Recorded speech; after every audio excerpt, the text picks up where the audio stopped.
This is Frank Watson with John Lowe and Tom Probasco, and we're going to talk about tapping in the middle of the night and the meaning of life or something. What was the question we ended up with the last time? Well, there were a couple of things. Drawing from that video that you sent out, that podcast, and a very interesting and informative presentation she made, the gal from MIT, Yeah. science. And there's a lot of questions came up, and then I brought out that I had some misgivings about mysticism of various kinds. Well, really, two main mysticism that I am aware of that I consider, and one is Eastern mysticism. There's a lot of different flavors of Eastern mysticism, but I think generally they go back to Hinduism, and there's that approach.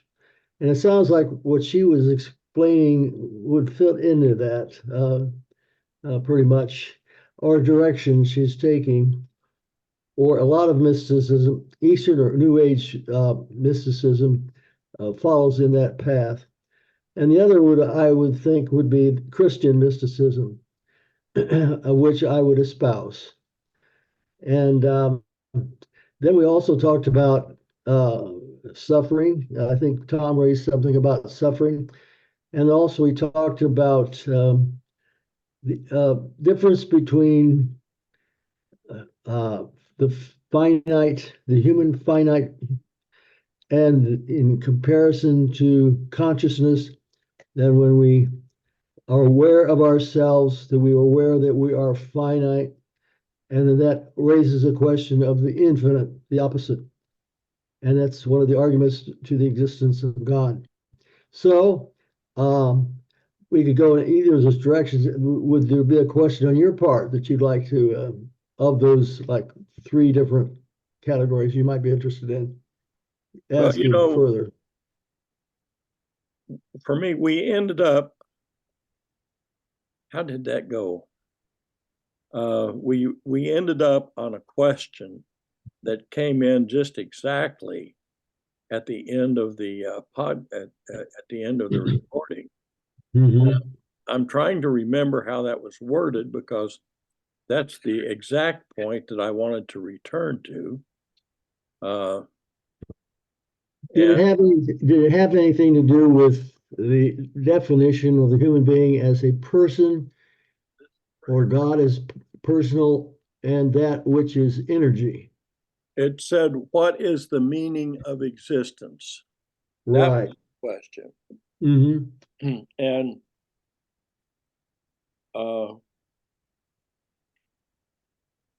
I think there's another question. I think the question, I want to leave that question hang and go to another question, and that is, how do I want to live my life, and and what what what is what are the values and the things that I enjoy or value or believe that cause me to choose the life that I want to live. And maybe beyond that, what life would be the life I would most like to live, and and and talk about that. We can talk about what our theories or beliefs are, and I think it's important to do that. I think it's nice to understand each other. My interest is not to evangelize so much as it is to understand. And that relates to my beliefs that we're all okay. I think God has got us covered. God created this, all of this. God is all of this, I believe. And God is not going to hurt himself or his creation. And I think there's more to creation in this life. If there's not, I have no problem with that. If there is, I have no problem with that. And my question is, given this life as it is, how do I want to live it? And I will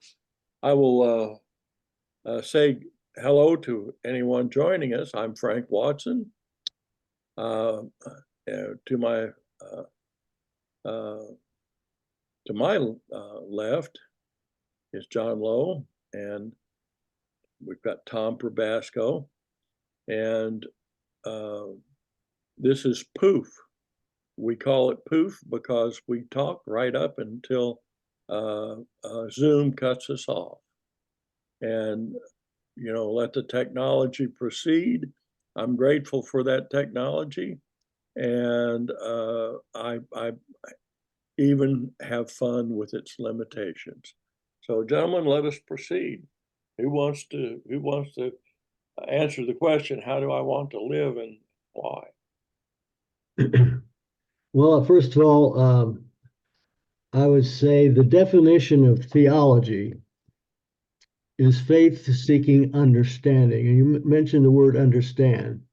So faith-seeking understanding is what theology is about. And so that any question you ask, we try to handle it both on an intellectual level and also on a heartfelt or spiritual level, using both for as a Christian as with Scripture, and then probably some orientation to a person's church, or maybe not. But so this is the very thing that my life is concerning as faith-seeking understanding. And you raise the question of values. Well, isn't really what we're about is what we might call a hierarchy of values. What is the highest value? Do we not all have an ultimate concern? What is our ultimate concern?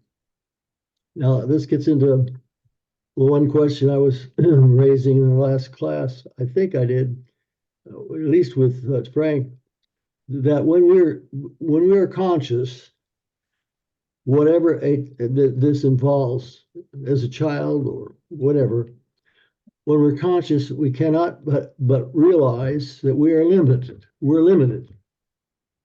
And that in itself is a gift.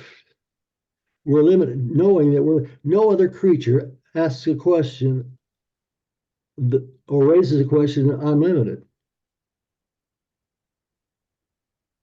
So if we realize we're limited, then this opens the question of what's the opposite of that? What's the other side of that? And that is the infinite. And then this raises questioning. We're the only creature that questions. Can you name any? So therefore, when you question, you're transcending, going beyond yourself. And where does the beyond go? Well, it should be our highest value. Every one of us has an ultimate concern, what you give yourself to the highest level, a place we might embark further. What's your highest value? What's your ultimate concern? I would think from that, then you can then pattern your life accordingly. Well, John, just a quick response before I ask Tom to step up. I have a little dog, and that little dog, I have to take outside on a frequent basis. And I want her to take care of certain matters outside rather than inside. So when she takes care of them inside, she doesn't get a treat. However, when she takes care of them outside and I bring her inside, when we get inside, I give her a treat. And if I forget to give her the treat, she looks at me in a way that expresses very clearly, where is my treat? Mhm. And in some ways, that is the same question that we may ask in many more words or ways. But my question here is, are we really the only ones that question? So with that and a smile and something to come back to at a later point, Tom, what you got for us? Well, let me say, first of all, Oh. don't be afraid to disagree. Don't be afraid to disagree.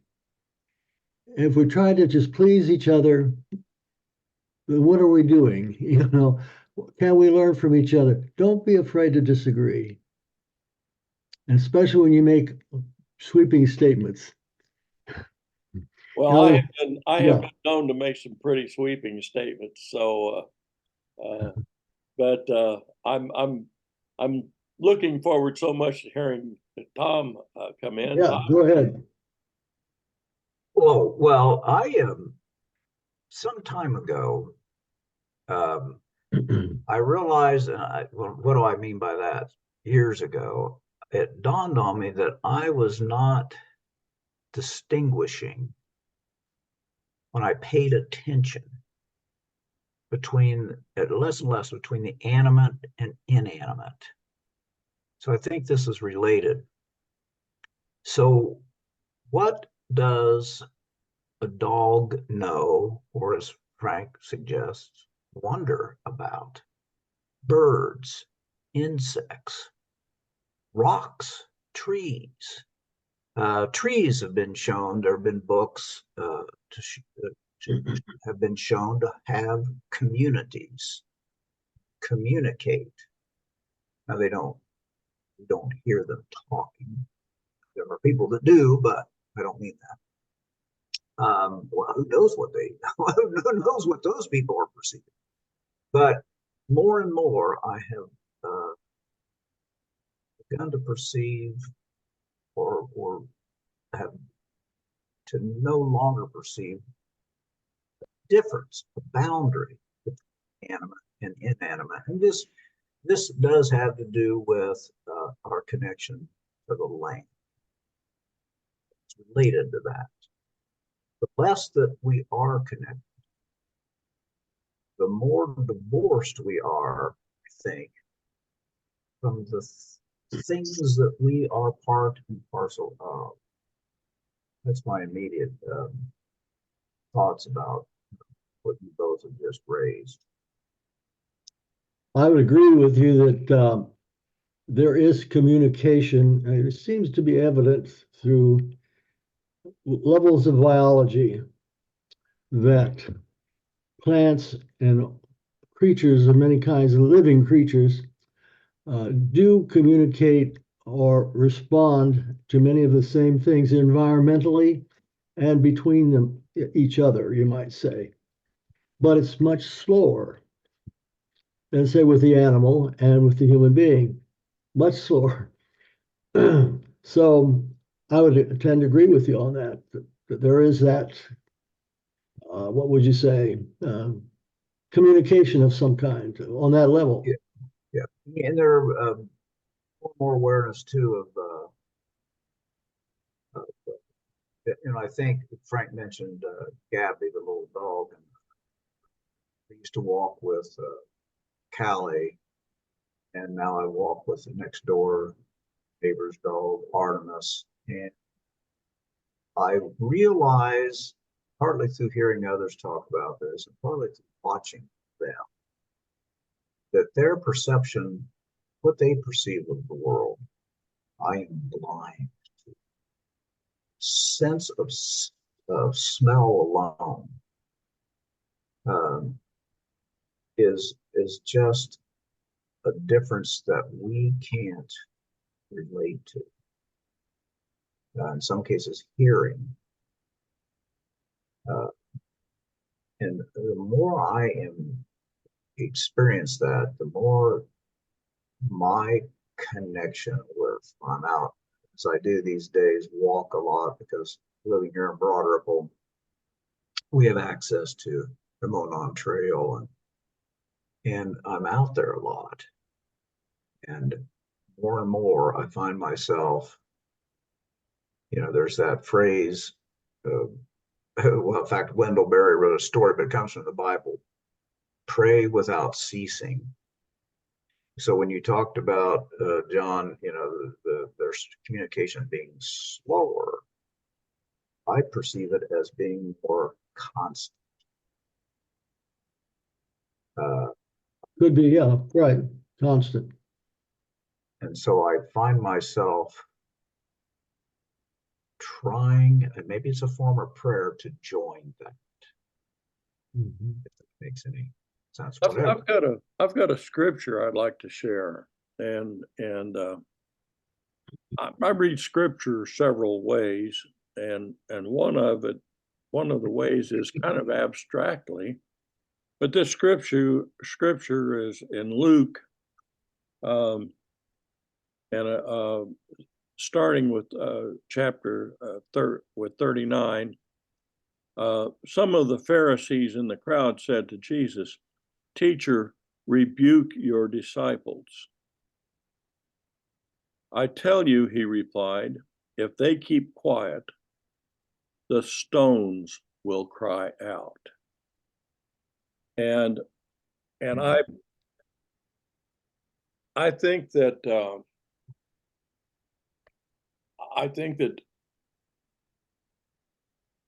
for me,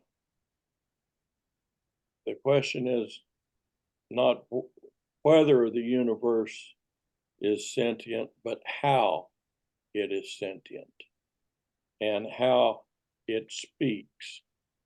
And whether when Gabby looks at me, and I have forgotten her tree, there's a definite question going on. She's not using words. She has no words, but her look, her expectation is there. I can feel it and I can see it. And so physicists currently are telling us that the very universe speaks of awareness. And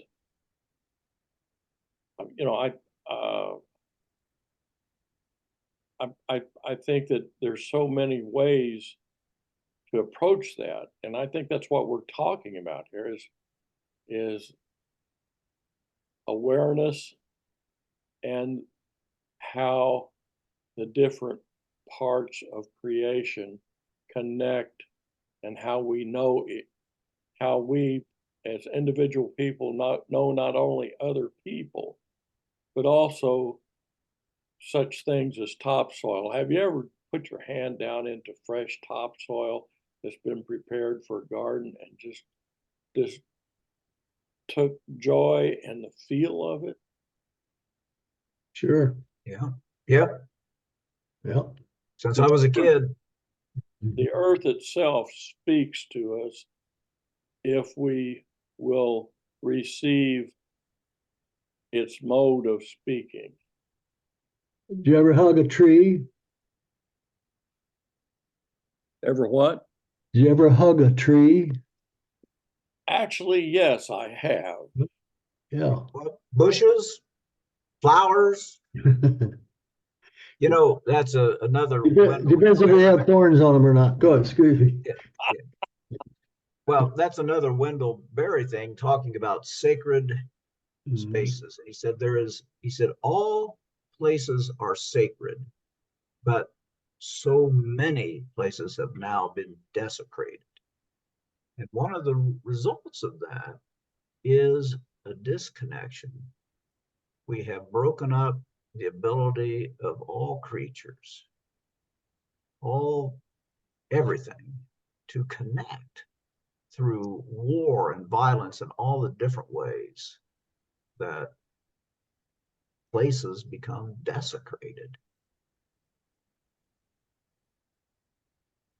I see that language, and I think of a religious studies book, The Sacred and the Profane is the name of the book. And in it, the author divides the world into the sacred and the profane. And I question that division. And what we call desecration, I see it somewhat differently. I see it as God displaying for us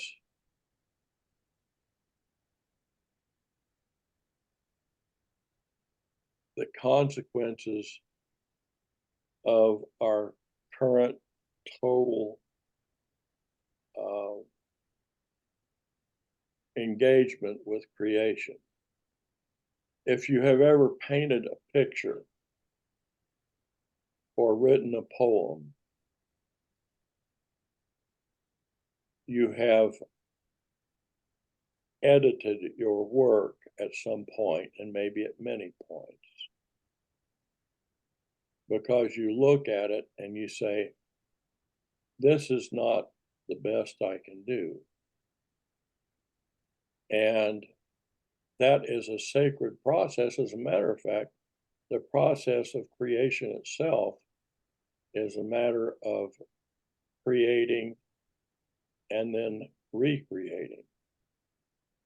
So I see all of what is as sacred, including the things that I think need to be recreated, edited, made in a more pleasing way of interacting with the whole. So that's simply a quibble on my part. Are you saying that there's a pole that you're stressing the sacred, and then the practical, or you might say the mundane or the secular, it needs to be made sacred? Some, What I'm saying is, when I look at something and my soul says, nope, nope, nope, that's ugly. Mhm. And that is God speaking and saying, this needs to be done over so that the whole is pleasing. And the process itself, you throw some paint down or you throw some words down. Everybody's got to start somewhere, and even God, perhaps. But I think that currently there is a tremendous amount of editing needed in to my way of responding to the beauty of the whole of existence. What we're doing with the life that we have created with God. And I think that God has created us to participate in creating. And Well, Uh, Frank, Genesis speaks of this. Genesis. Yeah, I have trouble being heard. I suppose I have to shout a little bit. In Genesis, God said, "Name the creatures and till the ground." And we live in a good world in Genesis. It was good with man, very good, but not perfect. And of course, the ideal of Eden would have been perfection if we would have cooperated, like really with the whole, you might say. We would have cooperated, it would have been perfect or was perfect, but that's allegory, so I don't want to push that too far. But he does say participate. In a way, I think we're still in creation, and that we should be cooperating with God in bringing about the perfect creation toward perfection, if there's such a thing as absolute perfection. Maybe not, but it's at least going the direction of where God ever is guiding us. And I totally agree with you that on that score. I have a Yeah. I have a friend, Denise Dykeman, who is an environmental attorney in Washington, D.C., works for the EPA. And she told me one time that in regards to her work specifically, that when it gets overwhelming, she thinks for a while in geological time. And in geological time, the bulldozer has come and the bulldozer will go. And at some point, it will be a tiny blip in the expanse of time, and time will itself have a beginning and an end. So we will be perfected when time has come to an end, because that will be what it is. It will not be done until time has come to an end. Well, is it ever done? Well, the process philosophy would say it's an ongoing process. But let's see, was you going to say something there? What was it? Go ahead. Slipped my mind. let me I'm take very articulate a lot of times because I have trouble with my words at my age. But anyway, excuse me. Go ahead. Well, I think you do a wonderful job with words, John. But let's take it back to we've got about 5 minutes left, and let's address the question of, let's just ask the question this way: what is a good way to live according to how you feel and how you think of good? And for me, I'll start it off to live as simply as I can and to share my blessings that I receive as widely as I can, and so that the people I love, the people around me, benefit as well as I do. And to live simply and to love, that to me is a good way to live. Well, I think that's real good. I would stress love first, and then from that comes the rest. But also, I like the idea that you brought out was beauty. And incidentally, this is in theology, this is the big thing right now as far as high-level theology is beauty. I like to bring out sometimes Plato's light, and as like a prism of light that you see. It's one of the prisms is beauty. It's truth, goodness, love, and beauty. And beauty is stressed very much today. And I think it's the very thing we're talking about. Well, you can always improve the poem, but you probably one of the most beautiful expressions of beauty is poetry or story or music. And with that, let's give Tom a shot at this because our Yeah. time is slipping away. Good thoughts, John. Tom? Yeah, well, as you were speaking, I come back to suffering. There are children more every day now who have known nothing else. There was a phrase used by a reporter that says, it doesn't matter what part of the world, there's so many of them now, that all they have, they're afraid that all they have left is their suffering. And I do not pretend to understand the purpose of that, although you know, life without death would have no preciousness. But suffering is another thing. Or is it? This is just me pondering. I don't know. This is the problem of suffering, which is or pain or evil, and it's one of the most difficult to deal with. But I do think that below it is a deeper question: is why do you feel this way? Why the good? There's a problem of goodness too. Why do you feel this way? Because you rebel. You have a sense of good in you. Where does that come from? You feel it's unjust. Well, there's a problem of good too. Well, and I've had a life, been fortunate enough to have a life where there's been suffering, but I'm talking about children who are born into it. They've known but your idea, else. But your idea of this being unjust, it itself is a question. Why do you feel it's unjust naturally? Bad.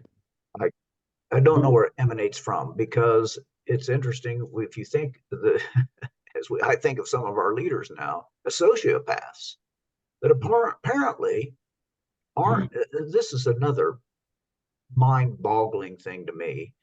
There they are walking around looking like people, but they are, by definition, their behavior, their feelings, or lack thereof. And some of them are in positions of extraordinary power. But sociopathology is another thing that just baffles me. Well, it's a real basic question, psychopaths, sociopaths, etc. We wanted to finish up, I believe, though, with. Oh yeah, we're down to 1 minute. We're about to go. Frank, you have what's your best, Frank? what's your best way to live? I'd say the way it me would be doing good, the highest good of the other party, whereby I also am improved or find myself. Tom.